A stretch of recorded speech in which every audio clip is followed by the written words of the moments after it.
Goku stands on the grass of Beerus's planet, chest rising and falling as he stares at the empty sky. He feels strong, but his heart is restless, like there is a fight missing that his body keeps looking for.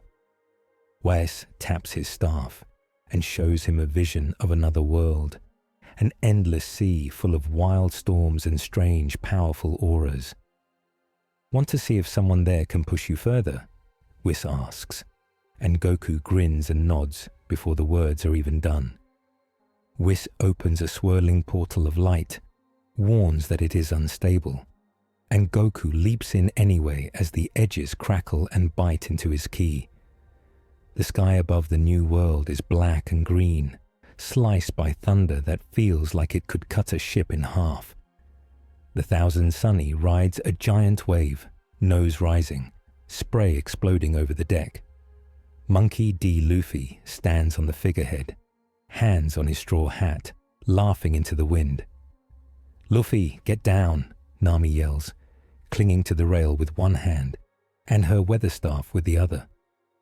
This current is insane, even for the new world. Jinbei grips the helm, calm but tense. A strange swell from the southeast. The sea feels upset. Usopp is on his knees, screaming, "We're doomed. We're totally doomed. Some sea monster is gonna..." The sky splits. A streak of blue-white light tears through the clouds and slams into the ocean beside the Sunny with a sound like 100 cannons. The ship tilts hard. Everyone grabs on for dear life as water towers over them. "Wah!" Chopper squeals, turning into his heavy point to keep from blowing away. The wave crashes back down. Out of the boiling foam, a dark-haired man rockets up, coughing seawater, eyes wide. "Ah, salt water, Blair," he splutters, then grins. "That was fun." He hangs in the air for a moment, bare feet over the deck, orange dye soaked, blue undershirt clinging to his chest. An old, worn symbol rests over his heart. Luffy's eyes shine. "Whoa, you can fly." Goku looks down, finally really seeing the ship and crew. "Oh, hi, I'm Goku." He drops lightly onto the deck. Everyone stares. Zoro rests a hand on one sword and squints. "He fell from the sky and lived. I don't like that." Sanji lights a cigarette even in the wind. Whoever dropped him didn't pack him right. Nami, still gripping the rail, narrows her eyes. "Where did you come from? And what did you do to my storm?" Goku looks up. Already the wild clouds are pulling back from above the Sunny, cut away in a circle like something pushed them aside. The sea calms under the ship, as if the water itself is nervous. From another world, I think," Goku says. "Whiz through me. Or I jumped. It's a long story. Where's the food?" Luffy bursts out laughing. "Food? You're my kind of guy. I'm Luffy. I'm gonna be king of the pirates." Goku's grin gets bigger. King of the pirates? That sounds fun. Frankie leans forward, sunglasses flashing. "Oi, oi, spaceman. This is the Thousand Sunny super ship of the future, crewed by the Straw Hat Pirates. You drop out of the sky, you bring answers or cola." Robin closes her book and studies Goku's aura with calm eyes. His presence feels heavy, like another form of haki. Before anyone can ask more, a deep boom rolls across the water. Not thunder, cannon fire. On the horizon, black shapes rise over the waves. 1, then 2, then 10. A whole marine fleet, white sails snapping, seagull flags bright even in the dim light. At the front, a tall warship with golden trim and a mast higher than the Sunny's lion face. Nami's face drains of color. "No way. Already?" Jinbei frowns. The Marines move faster than before. They must be tracking the captain now that he is an emperor. A beam of light rises from the lead warship and turns into a tall man made of shining gold. He steps onto the air itself, hands in pockets, lazy eyes half open. Borsalino. Admiral Kizaru. Eh, Kizaru drawls as he looks at Luffy, then at Goku. So bright. A new light in this sea. That's a problem, yo. Marines, Luffy yells, teeth bared. You picked a bad time. He pulls his hat lower and stretches his arm back. Rubber muscles winding. Gomu Gomu, no. Goku watches the light man float. He's glowing. Is he strong? Very, Jinbei says simply. He is an admiral, one of the strongest blades of the world government. Goku's heart jumps in his chest. A new kind of power, new kind of fight. His ki swirls. Kizaru tilts his head. He looks at Goku like a scientist looking at a strange bug. You are not on any list. Your energy is off the charts, The 5 elders will want to know about you. Behind him, the Marine fleet opens its gun ports.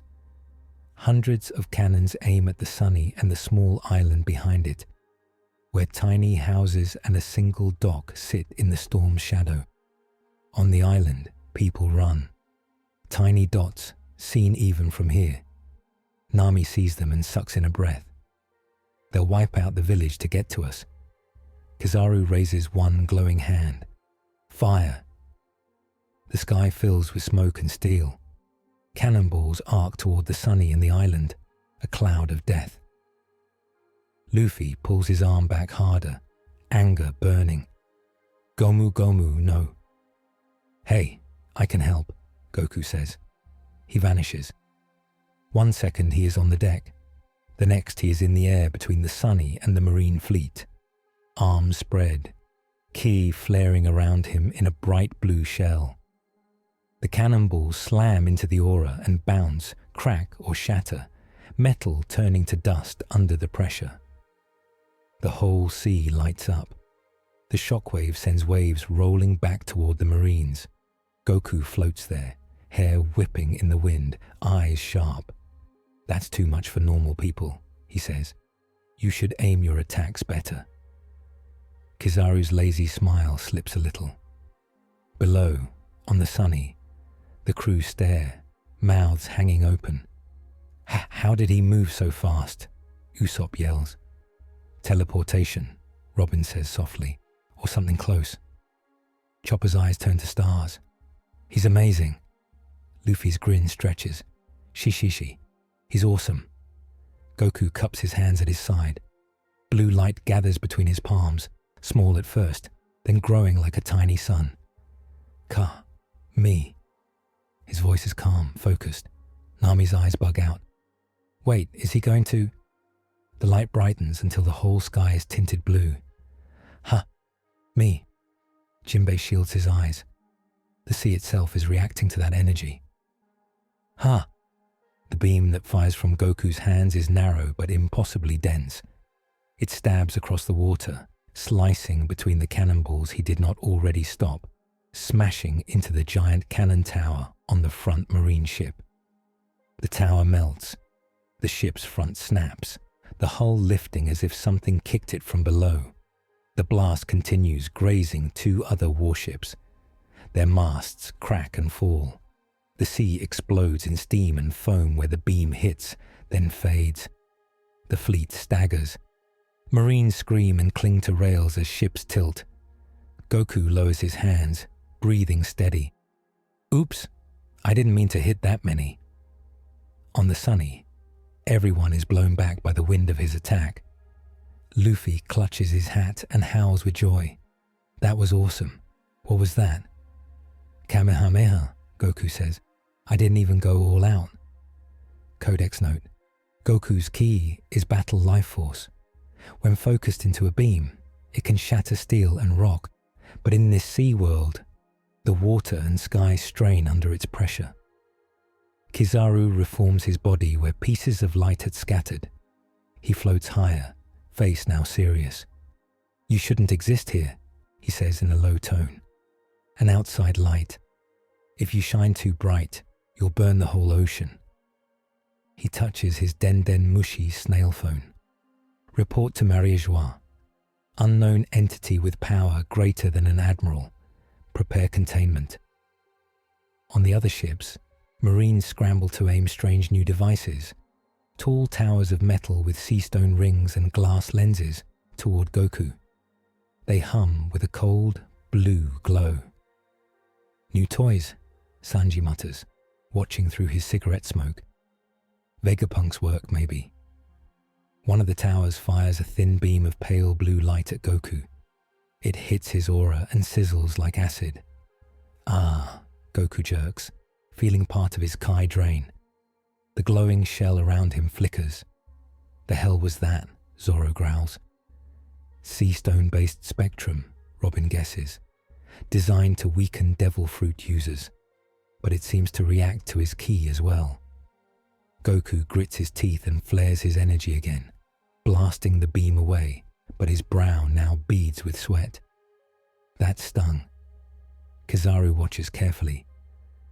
So even gods of battle have colors they cannot stand.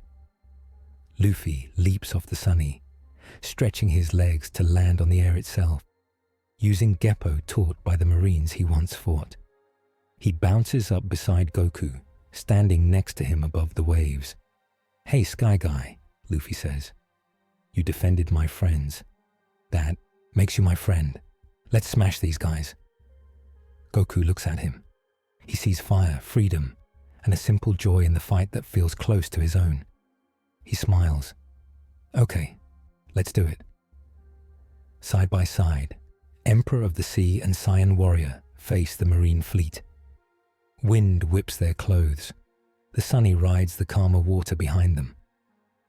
The small island's villagers stare up from the dock, eyes wide, as two legends in the making hang over their heads. Poster image burned into the world. Luffy's arm swells, muscles blowing up, skin turning dark with haki. Gear forth, bound man. He springs forward, body bouncing like a giant cannonball.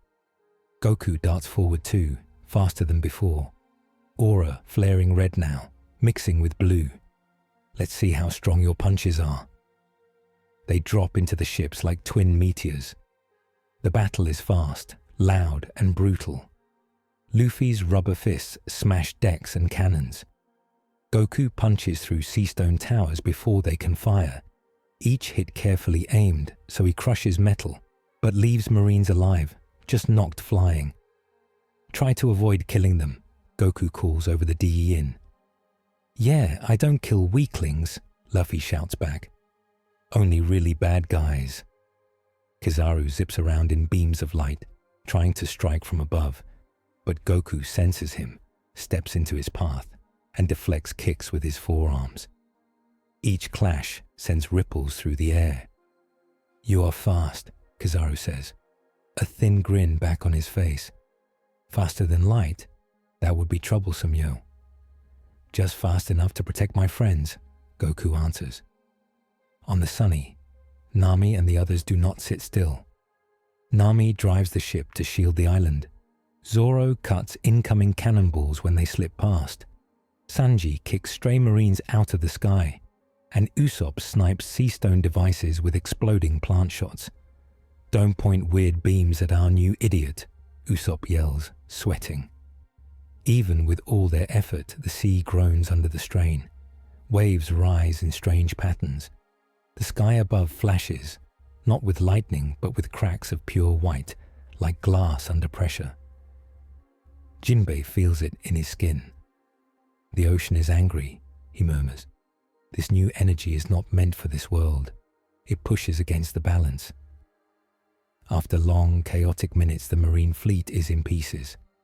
Some ships float broken, others limp away. Kizaru, seeing the damage and the way Goku still floats with fight in his eyes, decides. He turns into light and streaks back to his command mast, reforming near his Den Mushi. "Retreat," he orders, voice clipped. "We have enough data. Tell the Five Elders this. The outside fighter is linked to a spatial tear. If he stays, the new world may not." The Marines pull back, horns blaring. Goku breathes hard now. Not from the fight, from the strange heaviness in his limbs, like the air itself is trying to hold him down. He floats back to the Sunny with Luffy. They land on deck. Luffy drops gear fourth, shrinking and puffing, then crashes to the floor, exhausted. "That was awesome," Luffy says between gasps. "You're strong, Goku." "You too," Goku replies, smiling. "Your rubber punches hit like comets." "Like what?" "Like big rocks." "Oh, cool." Nami smacks both of them on the head. "Idiots. You almost tore the sky open. Did you see those cracks? And you, Skyman, almost sunk 3 islands with that beam." Goku rubs his head. "Sorry, I thought I was holding back." Robin looks at the sky, where faint white scars still fade. The world noticed. The world government, the sea, maybe even deeper things. Your being here is not small. On the holy land of Marijois, high above the red line, 5 old men in robes listen as Kizaru's report ends. "So the anomaly is real," one elder says, fingers tapping his sword. "An outside force that shakes the sea itself," another murmurs.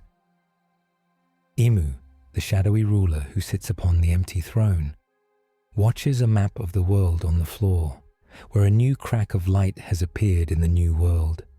It pulses in time with a tiny, glowing speck.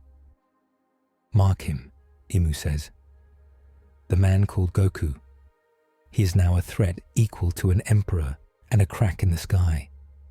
We will need Vegapunk and the ancient archives. If the breach grows, this world will drown or be eaten." Far below, on the Sunny, Goku eats. Mountains of food vanish into him. Sanji cooks even as he curses. "How much can one guy eat?"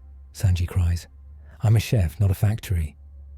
Luffy eats beside Goku, matching him bite for bite. More meat, more meat. Nami pinches the bridge of her nose. "We don't have the budget for 2 bottomless pits." Jinbei sits nearby, serious. "Goku, was it? You say you come from another world. Can you go back?" Goku slows a little. He looks out at the sea. "Whiz opened the portal. I don't know if I can open it myself. And when I came through, it hurt. I think the path is not safe." Robin leans forward. "Did you feel any pull, any direction when you arrived?" Goku closes his eyes, thinking. He remembers the crackling edges of the portal, the way something tugged on his ki as he fell. There was a pull, like something here was calling my energy. Maybe some kind of machine. Frankie snaps his fingers. "Vegapunk. If anyone in this world is playing with rifts and energy, it's that egg-headed genius." Nami looks around at the crew, and then at the fading sky scars. If there is a machine pulling in weird energy, it could rip the sea apart. And if the world government has it... Luffy swallows his meat and stands. "So we smash the machine." "Easy." Goku nods. "If it's hurting people, I'll help break it." Jinbei's eyes are grave. "You must also understand this, Goku. The sea does not like outsiders with powers it cannot hold. Your ki shook the balance. If you keep fighting at full strength, you may save us today and destroy us tomorrow." Goku's face stays calm, but inside, that hits. He has broken planets before. He knows his power is not small. "I'll hold back more," he says. "I just want to help and fight strong guys, but not if it means breaking your world." Robin smiles faintly. That is a good start. Up to now, Goku has fallen into the One Piece world, fought the Marines with Luffy, and learned that his power shakes the sea and draws the world government's eye. The Sunny cuts through calmer water now, heading toward a new island. Egg Crown, a fortress of stone and steel where rumors say Dr. Vegapunk hides a giant lab. Nami holds the log pose, its needle spinning, then finally locking on. "This is it," she says. "If any place is sucking in strange energy, it's a Vegapunk island." Usopp peers through a spyglass. "I see tall towers and some kind of ring in the sky. That's not normal, even for crazy scientist stuff. A thick metal ring hangs over Egg Crown Island like a halo, anchored to massive chains that run into mountains. Inside the ring, the air shimmers, sometimes for a second. Bits of other skies flicker there, stars that don't belong, a hint of purple clouds. Goku feels it tug on him. His chest tightens. That's it. That thing is pulling on my ki. Jinbei nods. Then our course is clear. We go in, we find Vegapunk, and we decide what to do with that ring. Smash it, Luffy says simply. Maybe talk first, Nami says. Smash second. The new world does not let them sail in peace. As they near Egg Crown, the sea erupts. A giant sea king, serpent-like with a jaw full of teeth, bursts from the depths, drawn by the strange energy. It roars and lunges for the Sunny. Battle positions, Nami cries. Zoro draws his swords. Been a while since I cut something this big. Sanji lights another cigarette, leg flaring with fire. Don't you dare ruin the ladies' day, you ugly eel. Usopp readies his slingshot. Pop greens loaded. Before they can strike, Goku steps forward onto the rail. I got this one. I'll be careful. He jumps. The Sea King snaps at him, but Goku slips between its teeth, lightly tapping its nose with 2 fingers. A small, precise ki shock runs through the beast. Its eyes roll. The giant serpent goes limp and falls back into the sea, splashing, then slowly swims away, dazed but alive. The crew stares. You knocked out a Sea King with a flick, Usopp whispers. And you didn't blow it up, Nami notes, surprised. Good, thank you. Goku smiles. See, I can be gentle. They press on. As they near the island, giant steel walls rise from the water, blocking the way, forming a maze of gates and towers. On one tower, a marine flag flaps, but beside it is another symbol, a stylized apple with a bite taken out of it. Vegapunk, Frankie mutters, his brand. A beam of light hits the sea in front of the Sunny, sending up steam. Stop right there, Straw Hats, a voice calls. A small marine ship slides out from behind a wall. On its deck stands a tall woman in a coat with the word G5 on it, glasses sharp over determined eyes, Smoker and Tashigi's old unit. But Smoker is not here. This woman is new to Goku. I am Vice Admiral Tashigi, she calls, sword at her side. By order of Marine Headquarters, Monkey D. Luffy and all associates are to turn back or be sunk. Luffy leans over the rail. Tashigi, long time no see. You still chasing Zoro? Zoro sighs. Don't start. Tashigi blushes, then shakes it off. This is not a game. We have orders to secure this island. There is a dangerous experiment underway. It could destroy the world if mishandled. Then your bosses should stop messing with it, Nami shouts. We're here to shut it down. Tashigi hesitates. Her sailors look at her, confused. Goku steps up beside Luffy. Hi, I'm Goku. I think your machine pulled me here.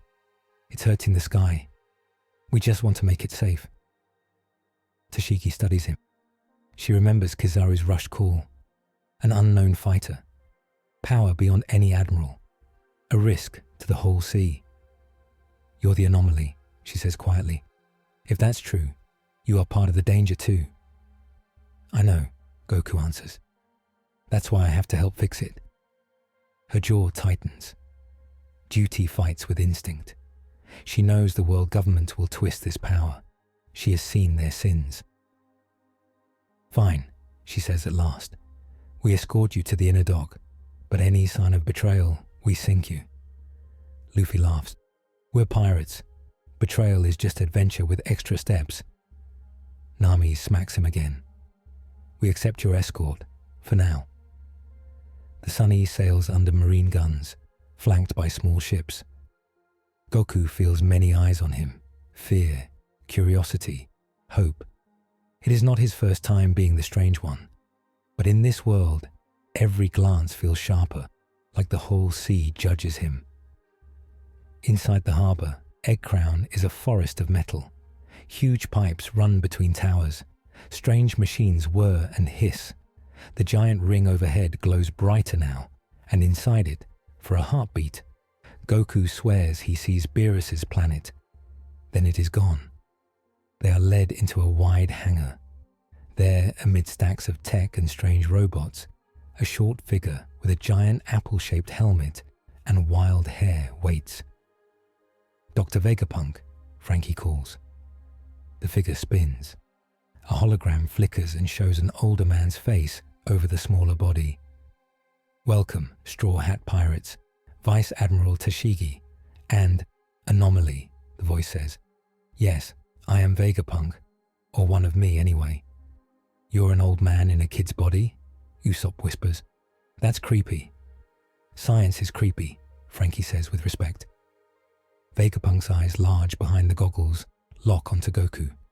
"You do not belong to this world's physics," he says. "Your key signature is beautiful." Goku rubs the back of his head. Thanks." Luffy gets in Vegapunk's face. "Hey, old man, did you pull my friend out of the sky?" Vegapunk nods slightly. "In a way. The world government ordered me to test a dimensional resonance engine. It searches for high-energy states across nearby universes. When it found your friend's power, it locked on. Nami steps in. And in doing so, it ripped open the sky. You saw the cracks." Vegapunk sighs. "Yes, the ring above is the anchor. The more it runs, the more the barrier between worlds weakens. I warned them. They do not listen." "Then shut it down," Robin says. "You are the only one who can." "If I shut it down, the energy backlash could kill everyone on this island," Vegapunk says. "If I let it run, it will slowly tear a hole that could sink the world. A perfect example of why I hate being so smart." Luffy punches his palm. "So we smash it carefully." Goku steps closer. He can feel the rings pull like a magnet on his chest. "Maybe I can control the backlash. Block it with my ki. Send it back the other way." Vegapunk stares at him, calculations racing behind his eyes. "It might work," he says, "but the strain on your body could be fatal. And if you lose control, the backlash will not just hit this island. It could hit your world as well." Goku's face goes calm in that way it only does when he sees a hard road and accepts it. "If leaving it alone means both worlds get hurt, I'd rather take the risk." Luffy crosses his arms. "If it's dangerous, I'm helping. He's my friend now." Nami throws up her hands. "Of course you are." Tashigi steps forward. "Vegapunk, CP0 is on the way. They want to seize the engine and the anomaly. You have maybe an hour." As if on cue, an alarm blares. Red lights flash. "Alert! Cypher Pole Zero ship entering outer harbour," a tinny voice says over speakers. Vegapunk swears in a way that makes even Frankie blink. "They're early." "Who's CP0? Goku asks. "World government assassins," Robin says quietly. "They erase problems." "Then we fight them," Luffy says, grinning. Vegapunk shakes his head. "No, you need to split. Some of you go to hold off CP0. Others go with me to the main control room to manage the shutdown. Goku must be in the generator chamber when we cut power." He points, giving quick orders. "Luffy, Zoro, Sanji, Jinbei, and Vice Admiral Tashigi, you hold the main gate. Frankie, Robin, Nami, Usopp, Chopper, you come with me. Goku, you go to the core with one escort." "I'll go," Luffy says at once. Nami grabs his ear. "No, you won't. You need to keep CP0 busy. Goku can handle the core. He has to." Luffy growls, then relents. "Fine, but you better not die, Goku." Goku grins. "I'll try." Jinbei bows slightly. "I will help hold the gate. We will trust you with the heart of this mess, Goku." In the outer harbour, dark ships slide through the gates. On the lead deck, Rob Lucci stands with his pigeon, cold eyes scanning the island. Agents in white masks stand behind him. Target, Vegapunk. Target, Straw Hat. Target, Anomaly, he says. We kill 2 if needed and bring back 1. The operation begins. Luffy and the fighters head out to the main gate. Goku follows Vegapunk and the support crew through twisting corridors of steel. The air hums more strongly the deeper they go. The pull on his ki grows. How far is it? He asks. Almost there, Vegapunk says. Listen to me. When the shutdown starts, the engine will try to latch onto your ki to stay open.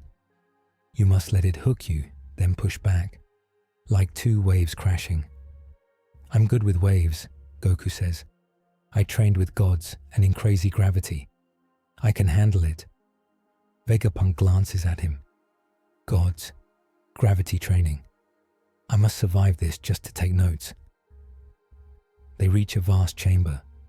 In the middle, a sphere of churning light hangs in a web of machines.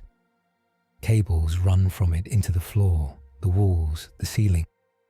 The sphere looks like a piece of star, but inside Goku sees flashes of his own world. Beerus's tree, the blue of Earth's sky. His chest aches. That's my home, he whispers. Vegapunk looks sad. Yes, the engine used your ki as a thread. Your world is now tied to this ring. If we cut wrong, we tug the thread too hard. Goku floats up toward the sphere. Then we cut right. Above, at the main gate, CP0 crashes into Luffy's line. The fight is fierce. Zoro's swords clash with masked agents' claws. Sanji's kicks flash. Jinbei's fishman karate sends waves through stone. Tashigi blocks, parries, trying to capture rather than kill. Rob Lucci turns into a giant leopard man and heads straight for Luffy. You are an emperor now, Lucci says. That makes you a bigger target. Luffy's eyes harden. I'll never forgive you for what you did to Robin. Gear forth. The gate battle is a loud, messy storm, but the core problem is below. Vegapunk stands at a control panel, fingers flying over levers and buttons. Starting shutdown sequence, 10 seconds. Goku closes his eyes. He pulls his ki in tight, making his aura small and bright. Okay, come on, grab me. The sphere pulses. A tendril of light whips out and wraps around Goku's chest. It feels like being yanked by lightning. He gasps as it digs into his ki, trying to drag it out of him. 5, Vegapunk calls. 4. Goku strains. He pushes back, sending energy up the tendril, trying to force it back into the sphere. Above, the giant ring starts to glow white hot. The sky around it cracks more. From the ocean, sea kings wail. 3, 2. The world shakes. In Mariejois, the map of the world trembles. Imu stands very still. Now, Vegapunk shouts. Push, Goku roars. Ha! His aura explodes, but he keeps it inward focused, pushing along the tendril back into the core. The sphere bulges, then shrinks. Panels crack, screws fly. On the gate, Lucci pauses, feeling the world tilt under his feet. What? The sphere snaps. The light implodes, then throws out a wave of pure force. It rips through the chamber, through the cables, up the tower, and into the ring above the island. The ring shatters. The wave does not stop. It races up into the sky and out into the new world, cutting a bright scar across the clouds. Where it passes, the weather goes wild. Islands miles away see their sky flash white. Goku takes the worst of it. The backlash slams into his body. He feels every cell shake. His ki, usually a calm river, turns into broken glass. He screams but holds on, trying to keep the wave from punching deeper into his home world. For a second, he sees Earth. He sees his friends. Chi-Chi, Gohan, Vegeta, looking annoyed. Then the vision is gone. The thread snaps. He falls. Vegapunk dives out of the way as Goku hits the floor of the chamber like a meteor. The steel dents. Smoke rises from his skin. Goku! Chopper squeaks, running in, medical bag bouncing. Goku groans. That hurt. Above, the ring hangs in pieces. The cracks in the sky begin to fade. On the gate, the shockwave throws everyone back. Lucci slams into a wall. Luffy's gear fourth puffs out, dropping him to the ground. Marines and CP0 agents alike lie in piles. Then slowly, they rise. Lucci wipes blood from his lip. The engine is gone, he says, but the anomaly still lives. He looks toward the heart of the island. News travels fast in the One Piece world. Within hours, transponder snails buzz. Reports go out to Marine HQ, pirate crews, and shady brokers. Vegapunk's ring exploded. An unknown warrior took the hit. The sky cracked and then healed. The straw hats were there. Some see hope. The world government's new toy is broken. Some see fear.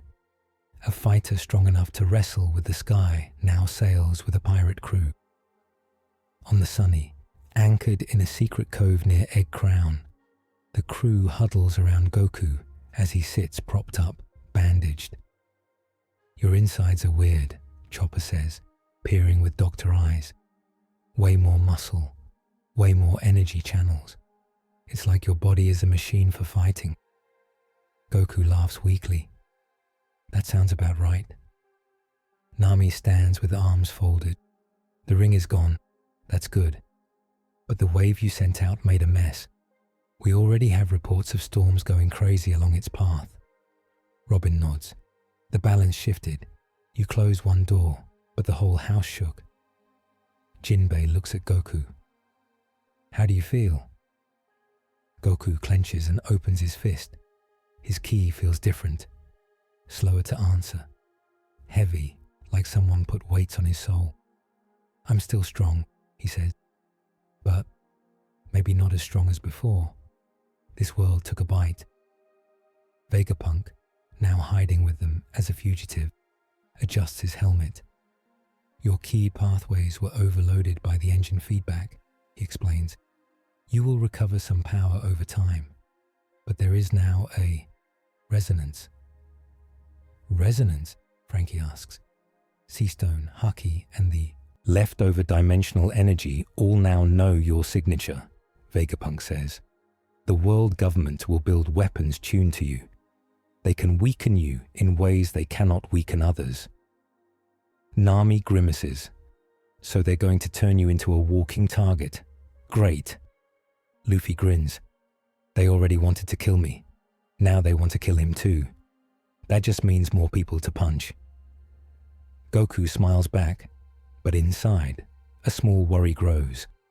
He has always relied on his strength to fix worlds, not break them. Here, his strength is both shield and blade against the sea itself. That night, under calmer stars, Vegapunk sits with a small recorder, talking softly. Log 472, he says. Subject, anomaly, Goku, and new threat models. He presses the button and continues. His ki is so dense that it tears at the quantum foam of this world's sea. Heavy use warps weather, gravity, and spiritual fields.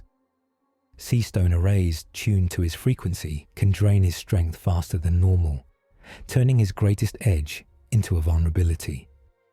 Advanced Haki users can also hear his ki now, making stealth difficult. Countermeasures to protect him and the world include limiting his ki use in populated areas, designing dampers that redirect rather than block his energy, and most costly, attempting a controlled reopening of the portal to send him home, risking another global shock. Power scaling interlude. I ends with Vegapunk closing his eyes. In short, he says, our new ally can be hurt, leashed, or weaponized. Every move from now on will change how both pirates and the world government play this game. He shuts off the recorder. On deck, Goku stands alone for a moment, feeling the sea breeze. He looks at his hand, clenches it, and feels the slower answer of his ki. He thinks of his family, far away. He thinks of Luffy and the crew sleeping below. "I'll get stronger again," he whispers. "But this time, I have to learn how to be strong without breaking the sea." Behind him, footsteps pad lightly. Luffy leans on the rail beside him, hat tipped back. "Hey," Luffy says, "you did great today." "Did I?" Goku asks. "The ring is gone," Luffy answers. "The sky is mostly okay. You're still here. That's 3 wins." He looks up at the stars. "Soon," Luffy says, voice softer than usual. "We should fight. For real. One-on-one. Not as enemies. As pirates and warriors. I want to see how far you can go. I want you to see how far I can go." Goku smiles, feeling the spark rise again, even through the ache. "Yeah," he says. "Soon." Far away, under the shadows of the Holy Land, Imu and the 5 elders stare at new maps marked with fresh lines and symbols. The world has changed its map for Goku. Now, the world begins to react. Up to now, Goku has arrived in the new world, fought the Marines, helped Luffy destroy Vegapunk's ring, and taken the backlash into his own body. The sky cracks have mostly healed, but the sea and the world government both remember his power. Now the world begins to move around that memory. Storm clouds gather over islands all across the Grand Line. In Alabasta, the sand whirls for a moment and then drops, as if something far away just shook the air. In Dressrosa, people look up as the sky flashes white for a second. On Fishman Island, deep under the sea kings twitch and murmur. "The outside light," one giant serpent says. "It burns and then learns. It is now part of the song." On the Red Line, in Marie-Joie, the 5 elders stand around a table covered in maps and tiny models. New lines of light mark where the wave from Egg Crown travelled. "These zones all saw strange weather," one elder notes. "Storms, calms, sea kings going mad. And pirate activity spiked," another adds. "Everyone wants to see what did this." Imu sits on the empty throne, eyes hidden. On the floor, a giant map of the world glows. A tiny red spark pulses where the straw hats last were seen. "The ring is gone," an elder says, "but the anomaly lives and now carries our resonance. Vegapunk confirmed it before he ran." "Good," Imu says softly. "Then we can use him. We leak word of his weakness. We draw pirates and marines around him. The more he fights, the more the sea breaks. When the world begs for order, we answer." In the new world, news spreads on the wind. On Kid's ship, Eustace Kid slams a fist into the railing. "Straw Hat found a sky demon and broke a world government toy," he snarls. "And I wasn't there." His crew backs away. On the Heart Pirates sub, Law reads a small paper with the headline, "Sky Devil sails with straw hats." A sketch shows Goku blasting the Marine fleet. "He shook the barrier between worlds," Law mutters. "If he snaps again, the new world will tear. Luffy, what have you picked up now?" On a quiet ship with a red flag and a simple skull, Shanks leans against the mast, newspaper in hand. His face is calm, but his grip on the paper is tight. "An outsider strong enough to tangle with the world's bones," he says. "And he's with Luffy." Ben Beckman smokes beside him. "You worried?" "I'm proud," Shanks says, "and worried." On the Sunny, the air feels heavy. They hide in a moving fog bank, thanks to Nami's weather tricks. Goku trains on deck. He throws light punches, careful, pushing only a little ki into each strike. Tiny blue flares punch holes in the air, then fade. He stops often, chest heaving more than it should. "You're still not back to full," Vegeta's voice would say in his head. If Vegeta were here, Pathetic. Goku smiles at the fake scold, then frowns again. Luffy watches from the rail, biting into a piece of meat. "You look slower," Luffy says, honest as always. "Yeah," Goku answers. "My ki doesn't jump like it used to. It walks." "Can you still go big?" Luffy asks. "Like big hair, screaming, all that?" Goku laughs. "Yeah, I think so. But if I push too hard, the sea goes crazy. I don't want to crack the sky again." Luffy chews and thinks. "So you have power you can't use?" "Not all of it," Goku says. "Just the biggest parts." Luffy looks serious now. "If there's someone really strong, and it's them or my crew, you'll use it, right?" Goku meets his eyes. "Yeah, I will, but I'll try to aim better this time." Below deck, Robin sits with Vegapunk and studies an old map. Red poneglyph marks are drawn on it. "Your ancient stones," Vegapunk says. They talk about a great war and a joy boy who tried to unite the seas. Those same stones now react when Goku flares his ki. Their letters glow at a frequency I never recorded before. Robin runs a finger over a drawn symbol, so the past notices him too. "Yes," Vegapunk says, "your world has rules deeper than mine."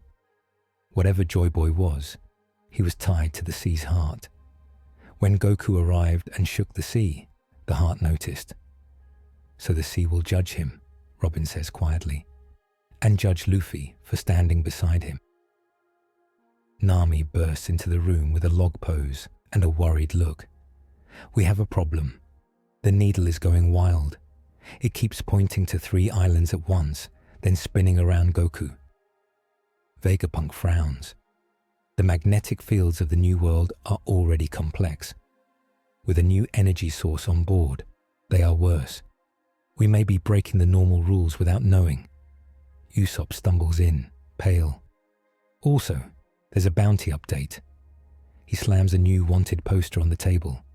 It shows Goku, hair wild, mouth open in a yell, blue aura drawn as messy flames. "Sky Devil Goku," Usopp reads. "Bounty, 4,000 berries." Goku blinks. "Is that a lot?" "Yes," everyone yells from different parts of the ship. Luffy snatches the poster. His eyes shine. "Shishishi, you almost caught up to me." Nami smacks him with the log pose. "This isn't a game. A bounty that high means every bounty hunter, marine and pirate who wants clout will chase him. And us." Goku scratches his cheek. "Sorry." "Stop saying sorry and start saying I'll be careful where I punch," Nami mutters. The fog around the sunny shifts. A shadow looms in front of them. A massive ship, black hull, 3 skull flags. Cannons as big as houses line its sides. "Another marine fleet?" Usopp squeaks. "No," Jinbei says softly. "Worse."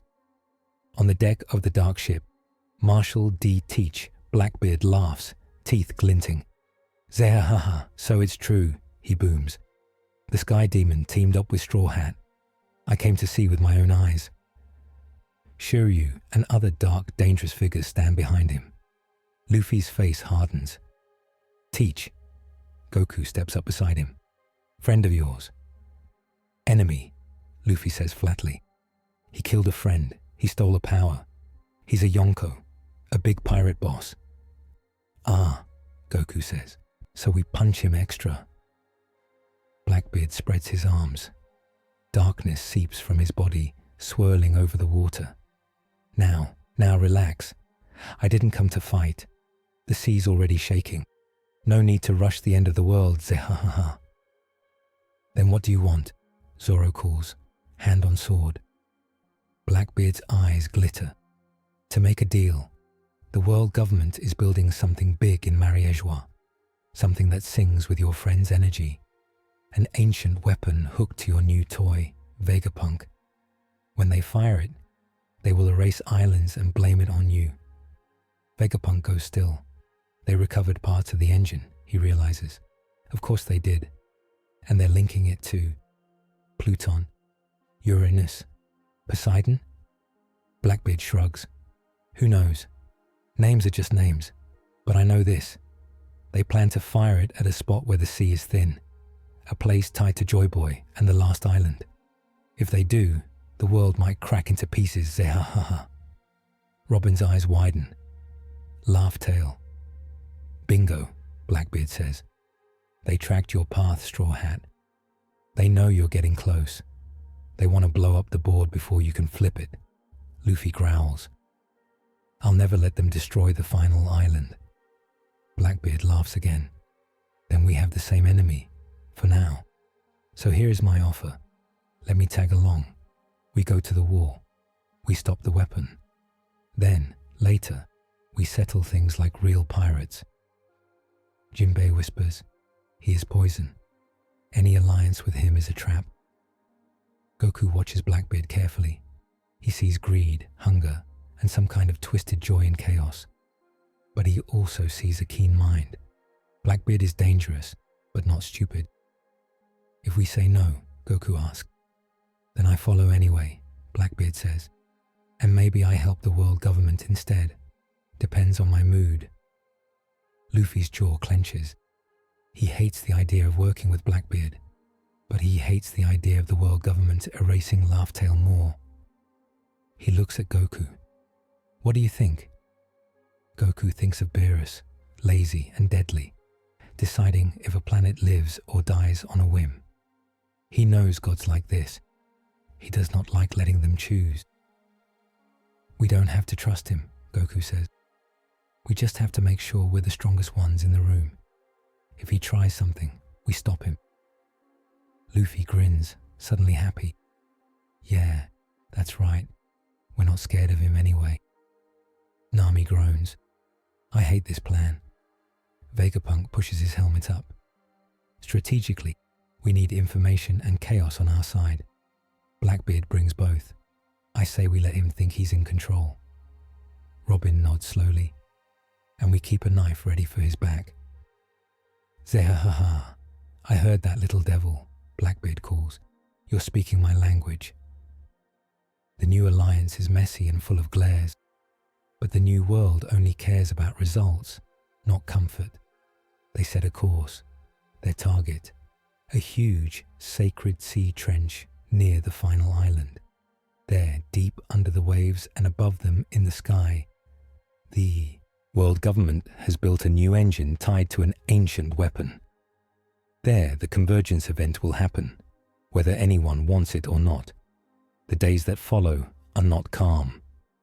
As the Sunny and Blackbeard's ship sail toward the trench, more news rolls in. The Marines are massing. Fleet Admiral Sakazuki, Akainu, gathers fleets near the Red Line. Admirals Fujitora and Green Bull move with them. The Revolutionary Army stirs. Sabo and others disappear into secret routes, whispering about a final checkmate. Inside this storm, Goku and Luffy train. On one deck of Blackbeard's ship, Goku and Luffy face off for a spar. The sea around them is calm thanks to Nami's careful work. Vegapunk has placed small devices on the rail to absorb stray ki and haki. Okay, Goku says. No going all out. We test how our powers mix. If we're going to fight side by side, or against each other, we should know.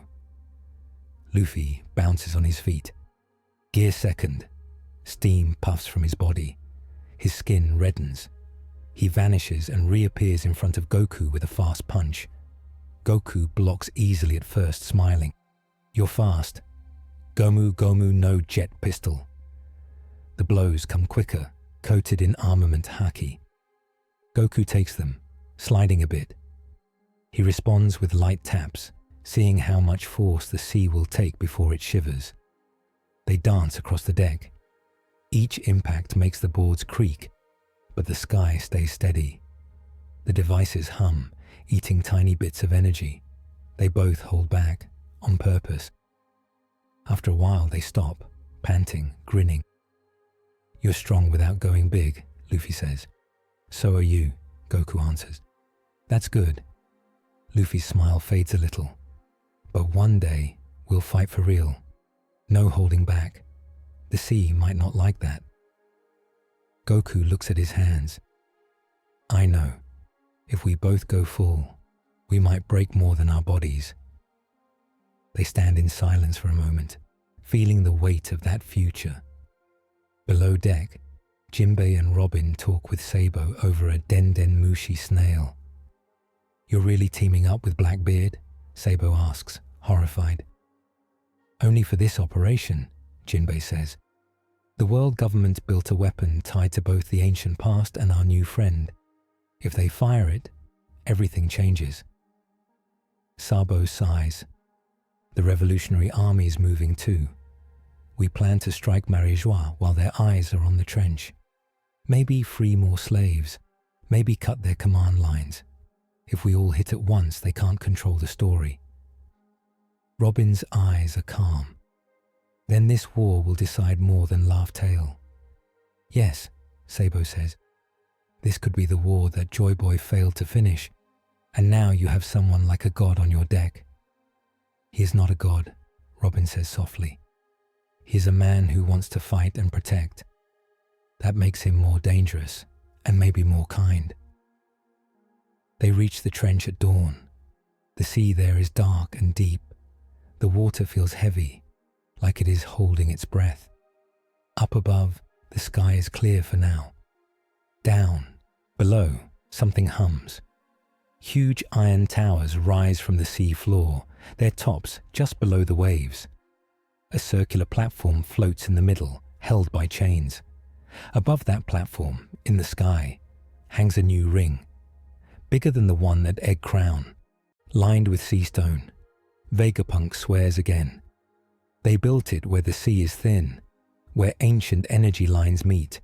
If this thing goes off wrong, it could send a crack around the world. On the ring, glowing runes circle. This is not just Vegapunk's tech. This is old, ancient weapon hold. Ships line the horizon, marine flags, cipher pole ships, even some allied pirate crews forced to serve under threat. In the distance, a massive ship moves slowly into place. Its bow is a giant dragon head carved from black stone. Is that an ancient weapon? Usopp whispers. No, Robin says, but it carries one, Pluton, or something like it. Vegapunk points to the platform. The primary engine is down there. The ring above ties to my old design. The dragon ship is the gun. They plan to shoot a blast that follows your resonance, Goku. It will hit wherever you are and anything tied to you. The final island, Robin breathes. Because Luffy is tied to him now, their paths mixed. So if they fire, they hit Laugh Tale and maybe rip open his homeworld again, Jinbei sums up. They kill two dreams in one shot. On a high tower near the platform, Fleet Admiral Akenu stands, cloak fluttering. Magma drips from his fists. Beside him, Admirals Fujitora and Green Bull, calm and watchful. Near them, Rob Lucci and other CP0 agents. Farther back, the 5 elders. They came in person. That shows how serious this is. And in the shadows behind the elders, a tall figure sits on a simple chair. Emu. Marine horns blare. The Straw Hat ship has arrived, a voice calls. The Blackbeard ship too. Akainu's lips curl. Good. The rats came to the trap. Up to now, Goku and Luffy have broken Vegapunk's first ring, drawn all eyes, and learned of a new weapon that targets Goku's resonance and Laugh Tale together. Now they sail into a war that will decide which world breaks. The plan they make is messy and full of risk. In the Sunny's main room, maps and quick sketches cover the table. Vegapunk gestures at the ring, the platform, and the dragon ship with a pointer. Look, he says, we need to do 3 things at once. 1. Stop or steal control of the ring above, so it can't guide the blast. 2. Sabotage the engine on the platform. 3. Make sure the dragon ship cannot fire even if it gets power. He points at Goku. You must be in the engine room when the shutdown or reroute happens. The system will look for your key eye. You have to trick it, like before, but smarter. Goku nods. Okay. Luffy points at the platform. I'll crush whoever's guarding the engine. Not alone, Jinbei says. We'll all be there. Blackbeard leans against the wall, laughing softly. Zehahaha. My crew will go for the dragon ship. If we can steal it, we do. If not, we break it. Nami folds her arms. And who keeps the admirals and the elders busy? Silence. Then Luffy smiles slowly. I will, he says. I'm going to be king of the pirates. I can't be scared of some old men and hothead marines. Goku shakes his head. You can't fight all of them and keep the sea from breaking at the same time. Let me help. Nami slams her hands on the table. No, when you go big, the world cracks. You do not fight the top bosses on the main stage. You go where we need your power most. And that's the engine room, Vegapunk says. If we don't control the engine, we lose no matter how many people we punch. Luffy looks like he wants to argue, but then he sighs. Fine. You go break the machine, Goku. I'll punch the bosses. We both do our jobs. Their eyes meet. There is a quiet mix of trust and tension there. Later, as they prepare to move, Shanks' ship appears at the edge of sight, like a red ghost. He does not come close. He stands on his deck, watching. A den mushi on the sunny squawks as a line opens. Luffy, Shanks' calm voice says, can you hear me? Luffy grabs the snail. Shanks, yeah. You're about to change the world, Shanks says. Again. Listen, the sea is thin here. That outsider's power pulls on it. If you and he fight at full, you might slice it open. If you let the world government fire, they might stab it through. There is no safe road. Luffy grins, even now. So I pick the road I like. Shanks laughs softly. That's right. Remember this. Joy Boy's will was not just to win, but to free. Don't let the power to break the world become a chain around your neck. He hangs up. Goku stands nearby and heard it all. Joy Boy, he says quietly. He thinks of legends of strong hearts in his world. Gohan, Jiren, others who pushed past limits not just for ego, but for people. He feels a small kinship with a man he never met. He makes a simple promise inside. He will not let himself become a tool for someone else's order. They move out. The journey to the trench platform is done in pieces. The sunny Blackbeard ship and a small stealth craft built by Vegapunk slip through gaps in the marine lines. Nami and Jinbei read the currents. Vegapunk's tech jams some den mushi signals. Underwater, Law's submarine lurks, ready to grab people who fall or need a quick exit. Inside the stealth craft, Goku, Vegapunk, Robin, Nami, and Tashigi ride in silence. The walls hum. They pass close to giant Seastone pillars that keep the platform anchored. Goku feels each pillar like a cold finger on his key. Those are going to hurt, he mutters. They're meant to, Vegapunk says. The engine uses Seastone and ancient runes to grab and twist energy. It will feel like swimming in ice with weights chained to your bones. Goku smiles a little. I've trained in worse. Tashigi looks at him. You're not a pirate. You're not a marine. Why risk everything for our world? Goku thinks for a moment. I like this world, he says simply. It's loud and wild. You have big dreams. You fight hard for your friends. If the world government wins like this, using a weapon that hits both my home and your last island, that's not right. I can't just eat and watch. Tashigi nods slowly. That's a good answer. On the surface, Luffy's group and Blackbeard's group split. Luffy, Zoro, Sanji, Jinbei, and some of Law's crew rush toward the main tower where the admirals are. Blackbeard, Shiryu, and others head for the dragon ship. "Don't die before I get to punch you, Straw Hat," Blackbeard calls. "Same to you," Luffy yells back without looking. The operation begins. On the main tower, Marines shout and run as Luffy's group crashes into their lines. Luffy goes gear 4th at once, not playing games. His fists slam into stone and magma alike. Zoro's swords sing. Sanji's legs blaze. Fujitora lifts chunks of the platform skyward with his gravity. Green Bull sprouts more and more vines, trying to pin Luffy. Akainu watches, magma bubbling, and waits for his moment. CP0 agents move like silent knives, aiming for Vegapunk's last known location. But Vegapunk is already below, in the engine room. The engine room is bigger than the one at Egg Crown. In the center, a huge crystal sphere spins slowly, bound in Seastone bands. Runes glow along its surface, ancient words that talk of tides, kings, and doors between worlds. Cables run from the sphere to the ring above and the dragon ship somewhere beyond. Goku feels it before he sees it. His ki hums, trying to match its spin. It tugs at him like a whirlpool. Vegapunk's eyes shine with mad scientist joy and fear. "Beautiful," he whispers, "and horrible."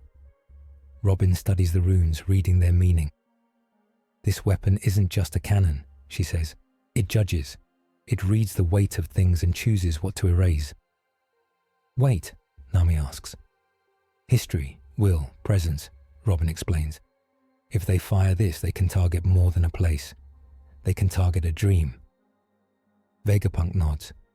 They tuned it to Goku's resonance and to Joy Boy's path, the final island.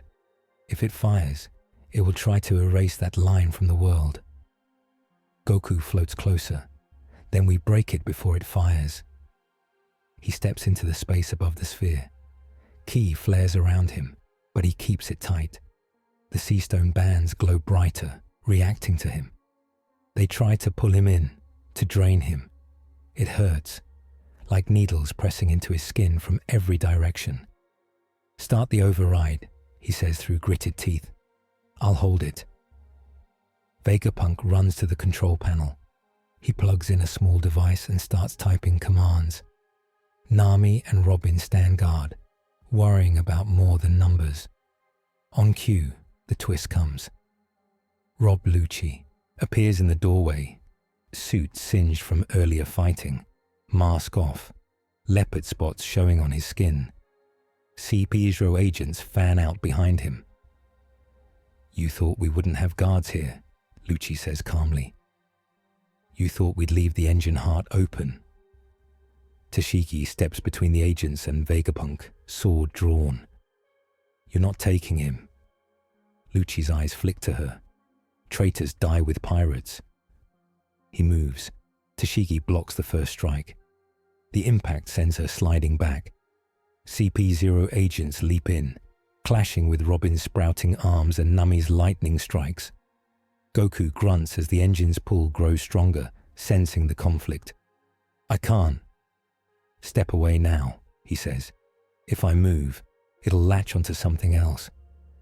"Then don't move," Lucci says, appearing behind him in a rush of speed. "Just die." He slams a haki-coated kick into Goku's back. The hit lands. Goku's aura flickers.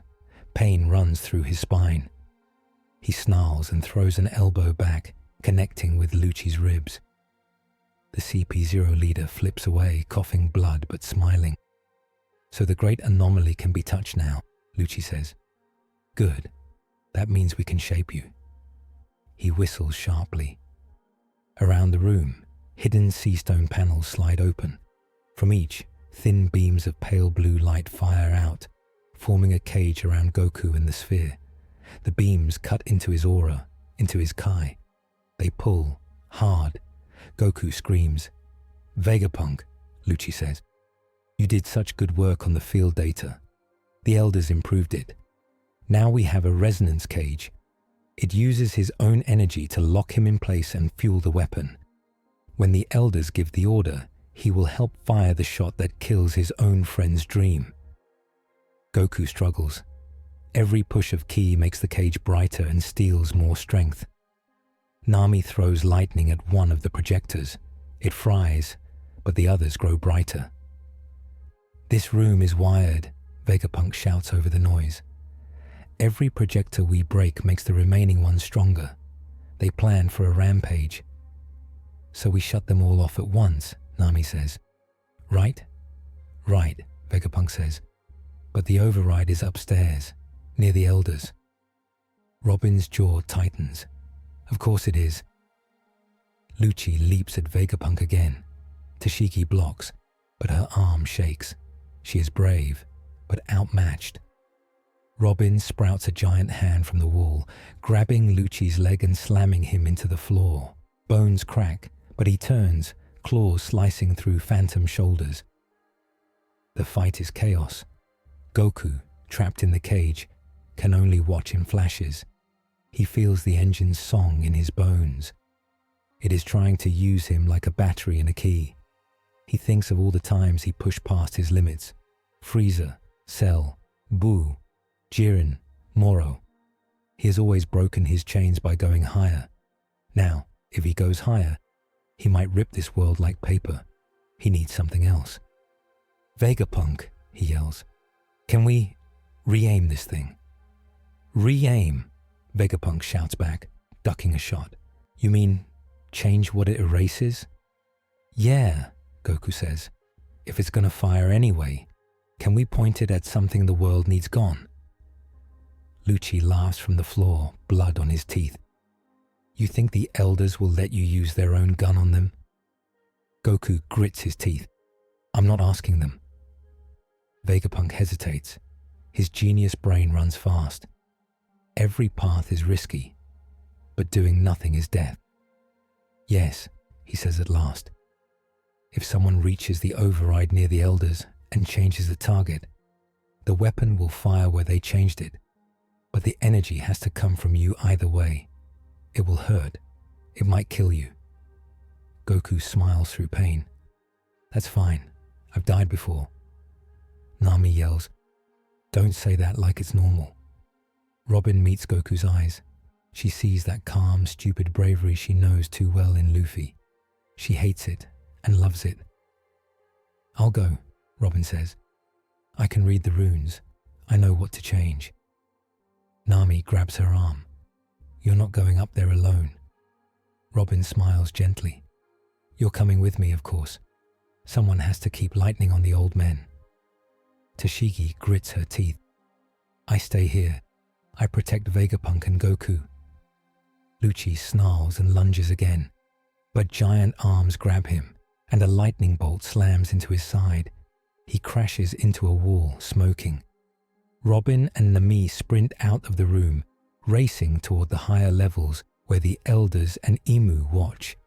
The twist hits full. On the main tower, as Luffy fights Fujitora and Green Bull and dodges Akainu's magma fists, the sky ring lights up. Rays of light shoot from it, forming a giant circle in the air. Inside the circle, an image appears.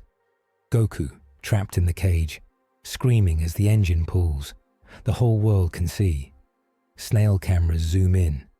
Den Mushi screens everywhere broadcast the sight. On a random island bar, people gasp. That's the Sky Devil.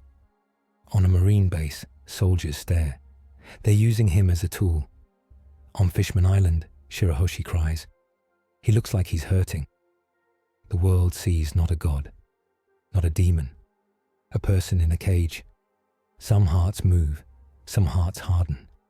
The elders watch from their balcony, calm. "Begin firing sequence," one says. Down below, in the engine room, alarms blare. The sphere spins faster. The cage beams turn from pale blue to blinding white. "Goku!" Chopper's voice squeaks from a snail speaker. "Hold on." "I wasn't planning to..." "Let go," Goku grunts. The convergence event has started. The engine is live. The ring and dragon ship are charging. Even if they smash things now, the chain reaction is running. From here on, Goku must fight inside a process that will not stop. Power Scaling Interlude 2. Inside his mind, Goku feels his limits like weights on his limbs. The engine cage drains his Kai each second. Seastone beams cut his aura if he flares too hard. If he tries to go full Super Saiyan Blue or beyond, the cage will drag that power into the weapon and rip the sea wide open. He can still reach Kaioken or even Ultra Instinct in short flashes, but each flash will cost him years of strength, maybe his life, and send shockwaves through this world's thin barrier. If he holds back too much, the engine will overpower his resistance and fire at the target the Elders chose. Laugh Tale and the line of Joy Boy's will. His path forward is a tight line. Push enough to bend the weapon, not enough to break the sea. Any slip means one world, or both, bleed. Up to now, the engine has started. Goku is trapped in the resonance cage. Nami and Robin are racing toward the override. Luffy is fighting the admirals on the tower. Blackbeard is heading for the dragon ship. And the whole world is watching the sky ring show Goku's pain. Now the choice of which world breaks cannot be dodged any longer. The engine's song gets louder. The whole trench shakes. The sea around the iron pillars rises and falls in slow, huge waves.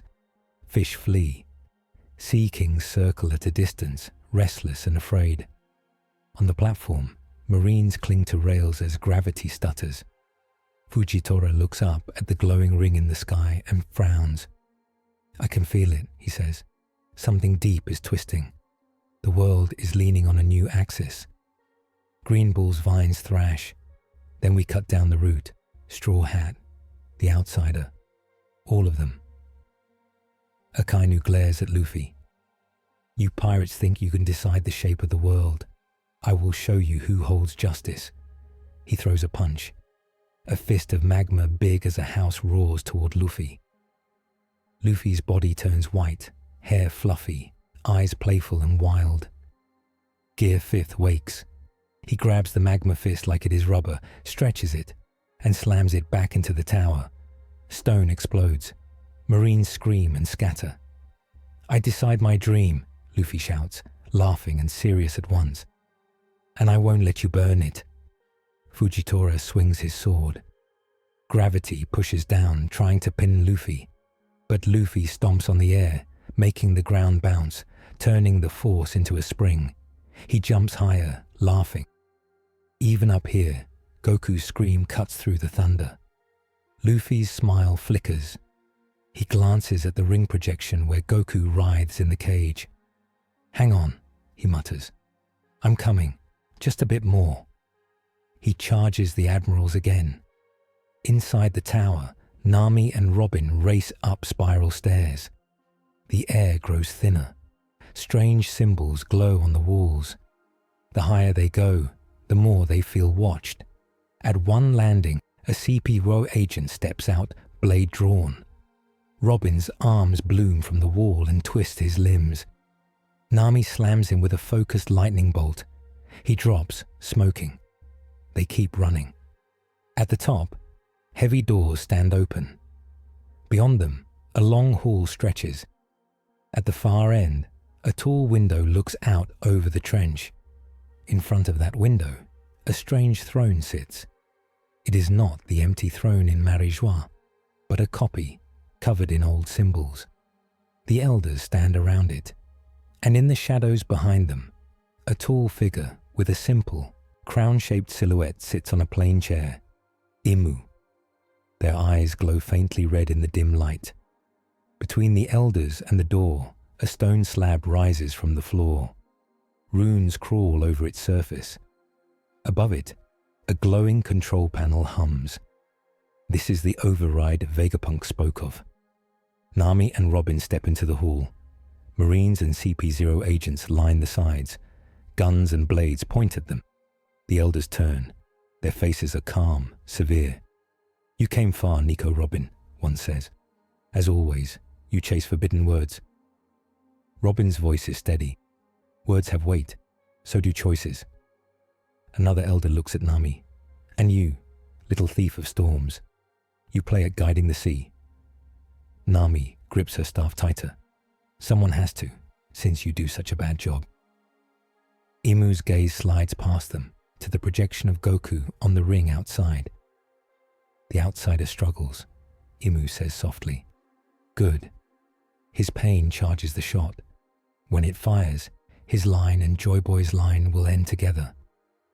Robin steps toward the slab. Guns click. A dozen barrels aim at her chest. I am the only one here who can change what that weapon erases, she says. If you want to keep control, you need me. An elder smirks. You overestimate yourself. Imu lifts a hand. The guns lower a little. Let her read, Imu says. The system is bound to our seal. She can twist words, but not break the lock. It will still fire where we choose. Robin goes to the slab. Her fingers tremble, but she sets them on the ancient letters. The runes glow brighter at her touch. She reads. Target, line of Joy Boy, she murmurs. Anchor, laugh tail. Secondary resonance, external star, world of anomaly. Her mouth goes dry. They tied both. Nami's eyes widen. What does that mean? It means, one elder says, almost pleased, that when the weapon fires, it will try to erase the path to Laugh Tail and tear open the outsider's home. The crack will run along both threads. 2 dreams, 1 shot. Nami's face goes pale. So if it fires, it hits both worlds. Robin keeps reading. Override possible, she says slowly. Only if a new anchor of equal weight is named. The world throne, Imu says. Our seat, our history, our right, equal to any dream. An elder snorts. We will not let you aim it at us. Robin's jaw tightens. You already did. By making the throne part of the system, you made it a valid target. Nami looks between them. So we can change the shot. But we have to choose something big to take the hit. Robin nods once. Joy Boy's line, the outsider's home, or the world throne line. The hall goes very still. Nami swallows. If we pick the throne, the blast might break the red line. It might drown Marie-Joie. It might kill millions in the chaos. And if you pick the pirate's dream and the outsider's world, an elder says, you erase an idea and a distant sky. Fewer bodies, more order. Imu's eyes narrow. Choose, Nico Robin. The system waits. Robin's hands shake over the slab. She sees O'Hara burning again. She hears the screams. She feels the heat. She remembers the calm lies the world government told afterward. She looks up at the throne. I choose. The floor shakes. A huge crash echoes through the hall as something slams into the tower from outside. Luffy. He bursts through the wall in gear 5th, body stretched and white, eyes wide. Nami, Robin, he shouts. He lands, bounces once, then stands between them and the elders. Chunks of stone rain down. Marines fall over. The Den Mushi cameras squeal.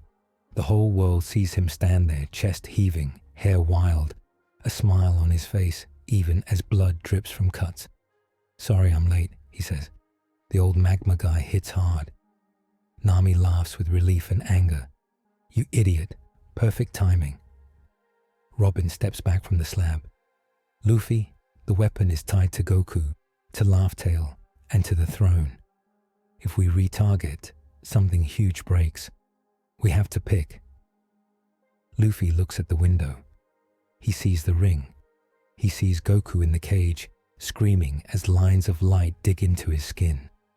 He sees the sea cracking around the towers. He sees the shadowy throne and the elders. He thinks of his friends spread across this mess, of the people still in chains, of Laugh Tail, of meat, of freedom. He grins, wide. Then it's easy, he says. We smash the thing they used to sit above everyone. We smash the throne. We smash the weapon. We don't erase dreams. Not mine. Not his. Not anyone's. Akainu's voice bellows from below. Straw Hat, you dare. The elder's faces twist. Imu's eyes flare. You cannot hold the world together if you break its pillar, one elder hisses. You will drown in your own freedom.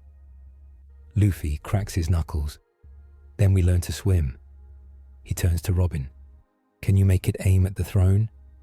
She nods once. Yes, but we still need Goku's power to bend the shot. Otherwise it will still slide toward Laugh-Tail. Then I'll go help him, Luffy says. Nami grabs his arm. Luffy, if you jump into that engine with him, the sea might go even crazier. He nods. Yeah, that's why I'm going. He shouldn't carry this alone. Before anyone can stop him, he stretches his arm, grabs a beam outside the window, and slingshots himself down toward the engine chamber. Gomu Gomu, no. Rocket. He flies. Imu watches him go, then stands. You think you can use our own key against us, Imu says quietly. But you forget who built the lock. They step toward the slab. Their shadow spills across the runes. Seal override, Imu whispers. Blood drips from their fingers onto the stone. The letters drink it. Down below, the engine sphere howls. The system now has 3 wills pressing against it. The elders and Imu from above, trying to keep control. Vegapunk and Robin's new command, trying to retarget. And Goku's key, struggling not to be a weapon. And now another will is coming. Luffy crashes through the ceiling of the engine room. He lands on the floor, rubber body stretching, then snaps back.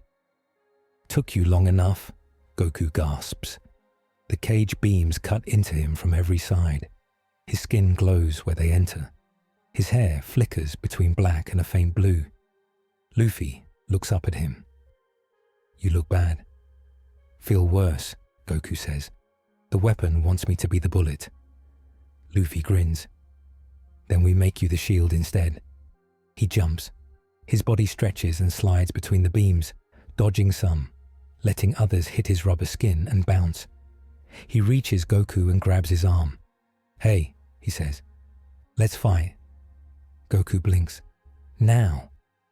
Yeah, Luffy says. They want one will to win. They want to use you. We're going to beat that by smashing our dreams together so hard the weapon can't tell which path to erase. Goku thinks fast as he ever has. If they fight, the engine will read their clash. It will try to pick a dominant anchor. But if they fight not to destroy each other, but to push one clear wish, maybe they can trick it. What's your wish? He asks. Luffy's grin softens. A sea where my friends can be free, where no one sits on a throne above everyone, where guys like you can visit and eat and fight without cages. Goku laughs, even in pain. I like that.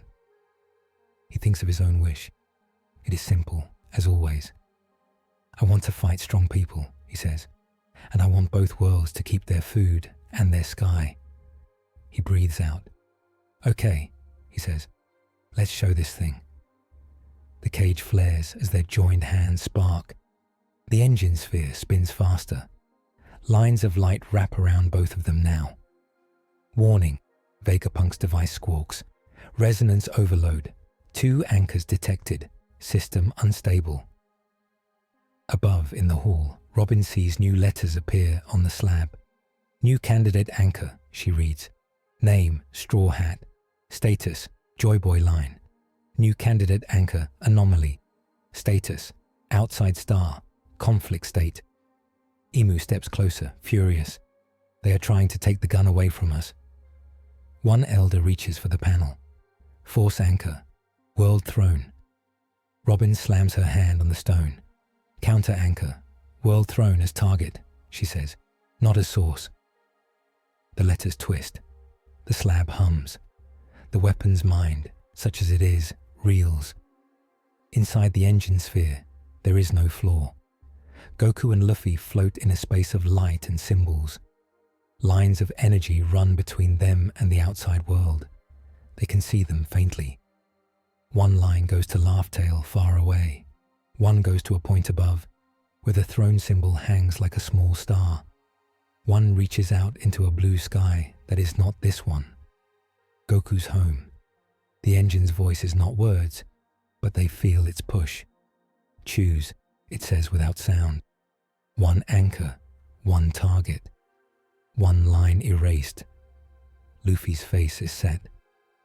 We're not choosing which dream dies, he says. We're choosing which chain breaks. He points at the throne symbol. That one. Goku nods. I'm with you. But the engine still needs a shape to follow. It was built by people who only understand power as a tool. It will not accept a choice without proof. It floods them with raw energy. Fight, it demands. Show the world whose will is heavier. Luffy laughs. Fine, I wanted to fight you anyway. Goku smiles, feeling the old joy rise, even here. Me too, he says. Let's go. They clash. Luffy's fists stretch, coated in haki and cartoon joy. Goku's hands glow with ki. Their first impacts make no noise. Then the light around them cracks, and the universe inside the sphere roars. Outside, the ring in the sky flashes. The projection changes. Now the world sees not a man in a cage, but two figures in a storm of light, punching, kicking, laughing and yelling, their blows tearing through glowing symbols. On Shanks's ship, crew members stare. They're fighting each other, one asks. Shanks shakes his head. No, look closer. They're fighting for something together. On Blackbeard's ship, Teach laughs until tears roll. Zehahaha, what a show. He and his crew are in a different storm. They landed on the dragon ship. Darkness from Blackbeard's Yami. Yami no Mi eats parts of its hull, cancelling powers and Seastone lines. His crew fights marines and strange guardians. We don't need the gun to fire, Blackbeard says. We just need the fallout, and maybe a piece of its core, Zehahaha. He grabs one of the ancient power conduits with his darkness and yanks. The dragon ship groans. Its aim wobbles. Captain, someone yells, you'll bring it down on us. That's the fun, he says. He is chaos.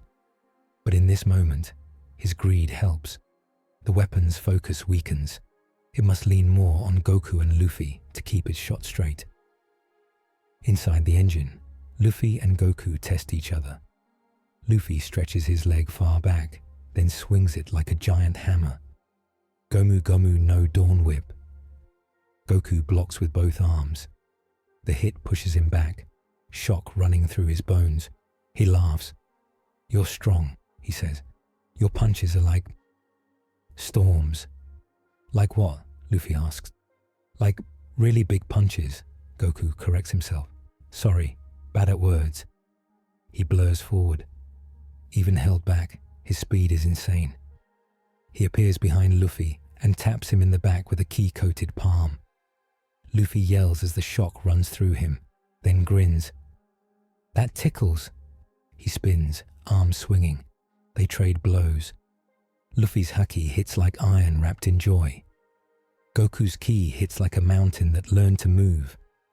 Each strike sends lines of energy shooting toward the throne symbol, the Laugh-Tail symbol, the far sky symbol. The engine tries to decide which path to feed. It reads Goku's heart. He remembers his family, his world, his training, every rival he ever had, every time he chose a hard fight to push himself. He thinks of learning to trust other fighters, of letting Gohan take the lead against Cell, of letting others finish battles. He realizes something simple. This isn't my sea, he thinks. I'm a guest. I came here looking for a fight. They live here. Their dream started here. Mine will go on, even if I'm stuck. I don't get to choose which of their dreams dies. He stops trying to win. Instead, he starts trying to aim. Luffy's eyes widen as Goku changes his stance. You're holding back, Luffy says. Goku shakes his head. No, I'm pushing in a different way. He catches Luffy's next punch. Instead of blocking it all, he guides it. He turns the force upward toward the throne symbol. The light around them bends. Lines that were split now curve together. You want me to win? Luffy asks, confused and annoyed. I want your will to lead, Goku says. This is your story, your sea, your joy boy. My job is to help aim your punch. He grins. Besides, I already got a great fight. Luffy stares at him for one heartbeat. Then he grins too. Okay. He pulls back his fist. Gomu Gomu no. The engine floods them with more power, desperate, trying to break them or make them slip. Goku feels his body scream. His ki channels this power like a pipe about to burst. If he lets it run wild, the sphere might explode. If he clogs it, the backlash might hit both worlds. He needs a narrow gate. He takes a breath, deeper than any he has taken. For a moment, he touches a calm inside himself. Not ultra instinct like in his own world, but something quieter. A simple focus. He pulls all his kai to one point behind Luffy's fist, like a hand on a hammer. King. Outside, the ring's light narrows. The dragon ship's muzzle glows. Marines and Blackbeard's crew dive for cover. On the throne copy, the runes flare. Imu's eyes go wide. Stop, they begin. Kong. The engine voice wails. It cannot stop now. The shot must fire. It demands a target. It demands a path. Goku lifts his eyes to the throne symbol. He thinks one clear thought. Erase the throne. Done! Luffy's fist slams forward. Goku pushes. The world moves. On the trench, a pillar of light erupts from the platform. It is not a beam like Goku's Kamehameha. It is thicker, heavier, full of symbols and runes and colors. It passes through the ring, shattering its Seastone, and shoots up into the sky. It curves, following lines only Robin can see in her mind. Ancient paths between islands and the Red Line. In Mariajois, the empty throne hall fills with light. The world government's flags catch fire, walls crack. The thrones of kings shake. The beam slams into the base of the empty throne. The stone explodes. The shockwave rips through the palace, through the streets of the Holy Land. Towers fall. Celestial dragons scream and run. Under the Red Line, the sea surges. For a moment, it looks like the whole cliff might crack. Shanks's ship tilts hard.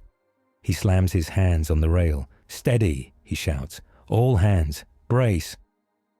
His crew anchors ropes, uses their own skills to keep the ship from smashing into raised waves. Other pirate ships do the same. Even Marines throw lines to each other. On Fishman Island, far below, the Sea Kings sing a strange, deep note. The throne shook, one says. The chain loosened. The song changed. The Red Line does not break in half. Not today. But a huge scar runs across its side now, visible for miles. The symbol of the world government, carved into the cliff long ago, is blasted away. The world sees it. In every bar, every village, every marine base, people look at the scar and whisper. They hit the Red Line. The throne. Is it gone? Straw Hat, the Sky Devil. They did this. In the trench, on the platform, the blast's aftershock hits. The dragon ship's muzzle melts. Its dragon head crumbles, sliding into the sea. Blackbeard's crew yells and scrambles back to their own ship. Laughing, he rides the chaos. Zehahaha, what a mess, he roars. This age just got fun. Marines fall. CP0 agents scramble. Akainu roars. magma exploding around him, but even he staggers.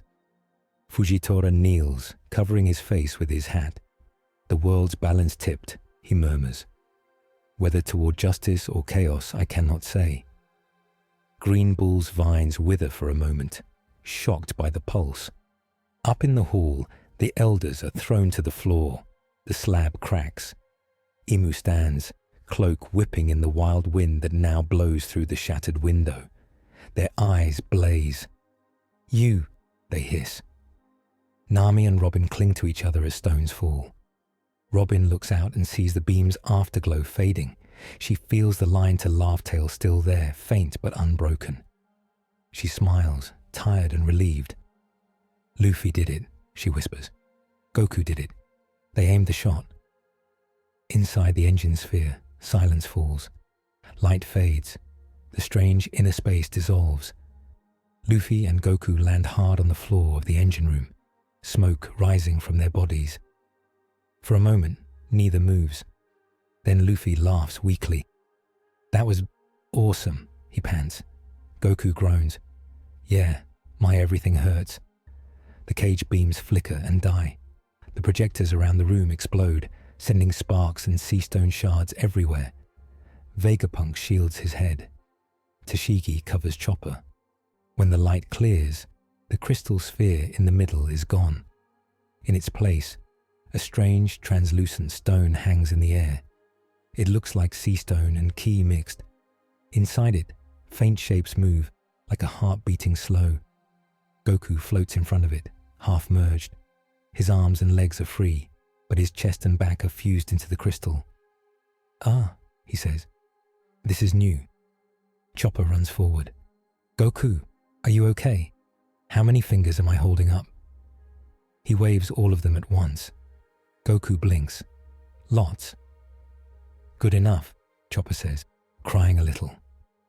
Vegapunk stares, stunned and fascinated. The engine tried to reform itself around the only stable anchor left, he says. Your Kai. You became the core damper. Luffy sits up, hair drooping back to black. Can we get him out? Vegapunk shakes his head slowly, not without risking another chain reaction. Right now, his body is holding the cracks together. The breach between worlds is sealed by him. Pull him out too fast, and the door might swing open again.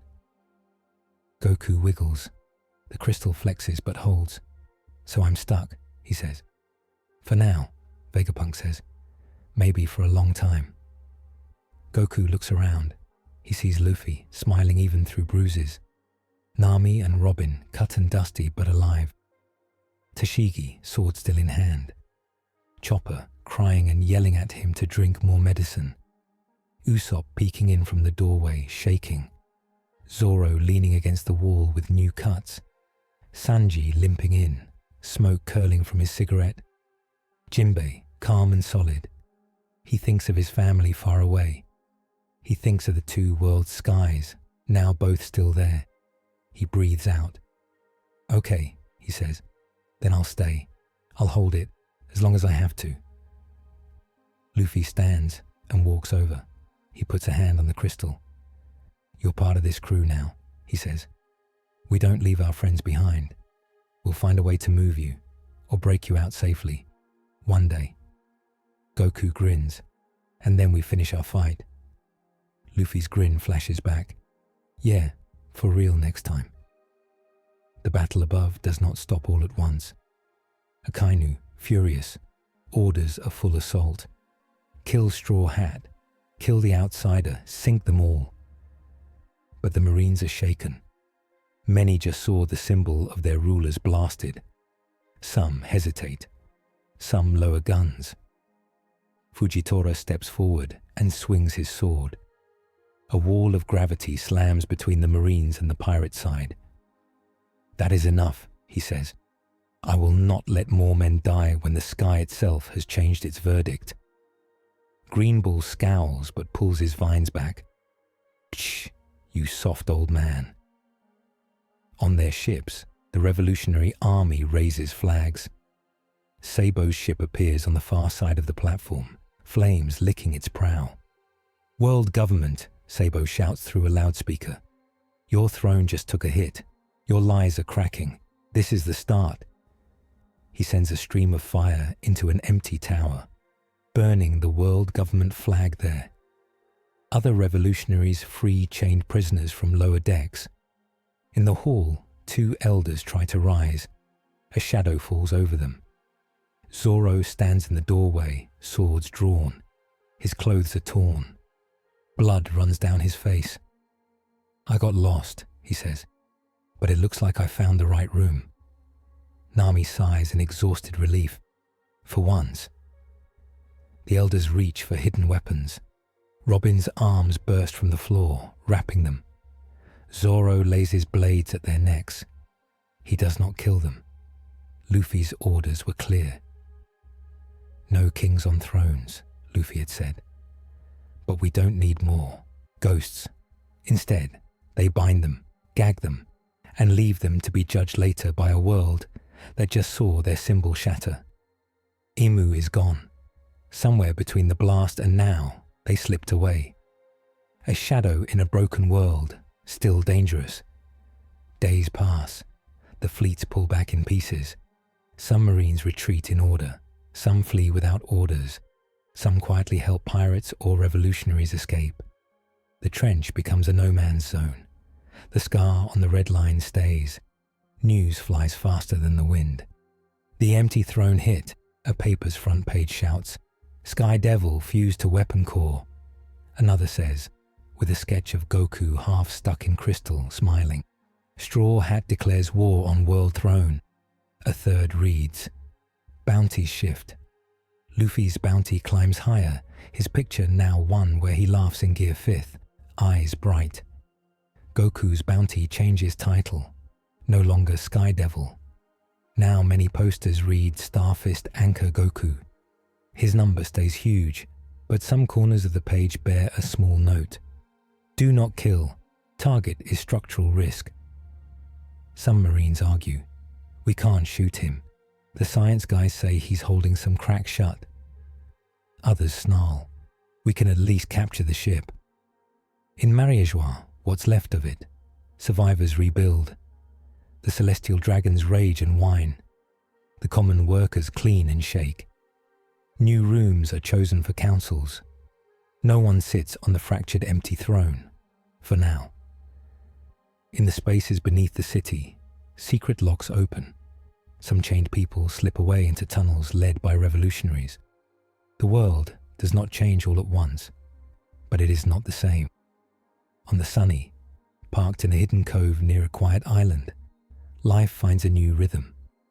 Goku's crystal core floats in the main room, anchored by chains and Vegapunk's machines. The crystal pulses faintly, in time with the sea.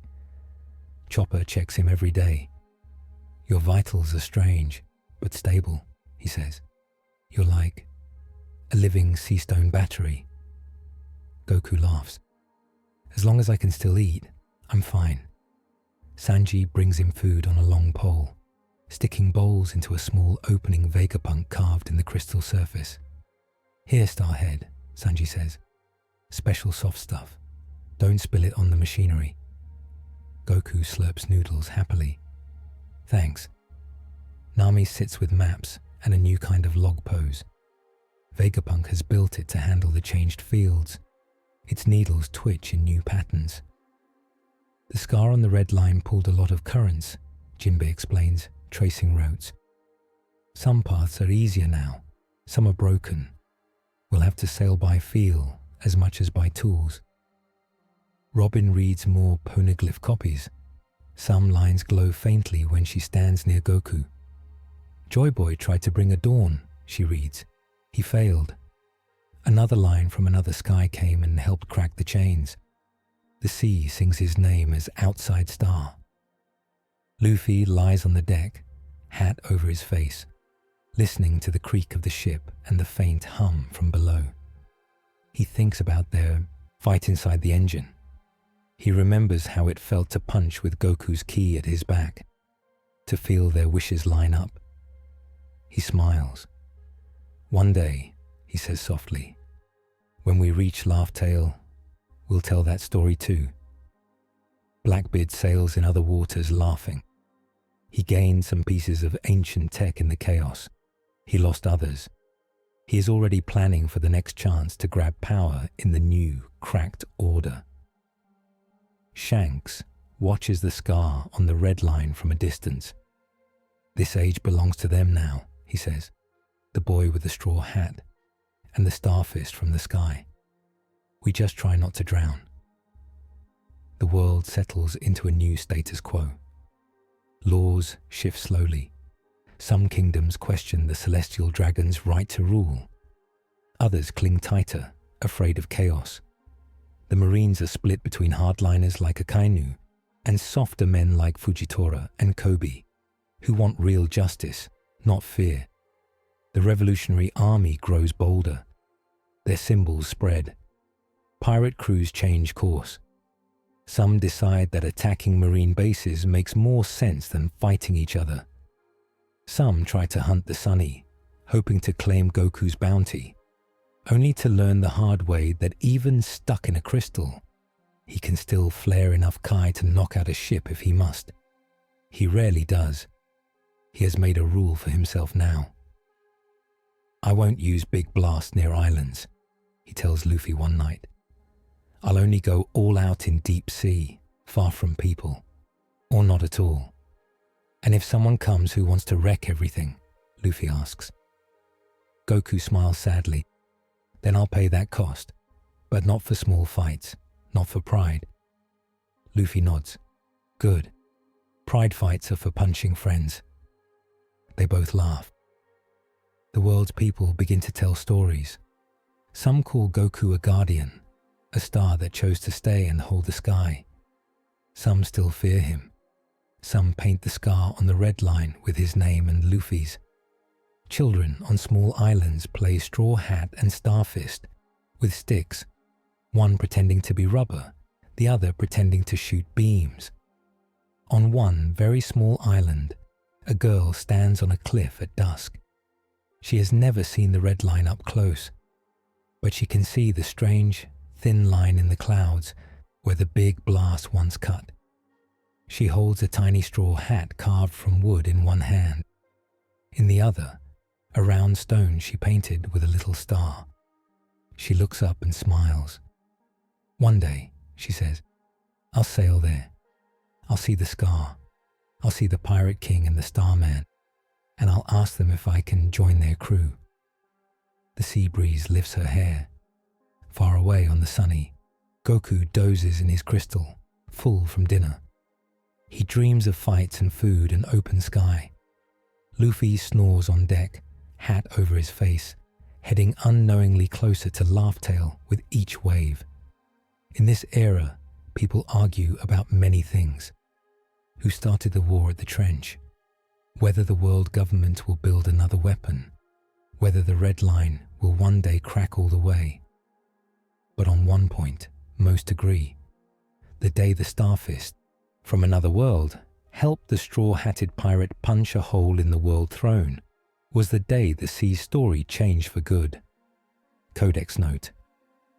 In later sea laws and pirate charts, Sky Devil Goku is listed not as a simple threat, but as an external anchor, a living seal between worlds whose choices, alongside Pirate King Luffy's, mark the start of the great cracked sky era.